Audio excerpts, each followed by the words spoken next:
آج میں ریکویسٹ کرتا ہوں پنجاب کے عوام سے کہ اس طرح کے لوگوں کو اپنے درمیان سے نکالیں جو آپ کو اور آپ کے آرمی کو آمنے سامنے لانا چاہتے ہیں اور ایک دوسرے کے خلاف استعمال کرنا چاہتے ہیں۔ آج آرمی کو کہتے ہیں کہ وہ محدود لوگوں کا ایک فورس ہے، یہ پاکستان آرمی پاکستان کے عوام کا آرمی ہے۔ میں یہاں پہ جنرل باجوہ صاحب کا بھی شکریہ ادا کرتا ہوں کہ اس نے جو سندھ میں ہوا اور اس کے بعد بلاول نے جس طرح ایک سیاسی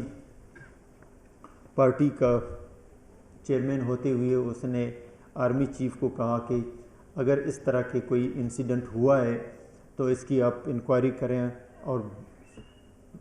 پہلی دفعہ انکوائری بھی کیا اور انکوائری کا رزلٹ بھی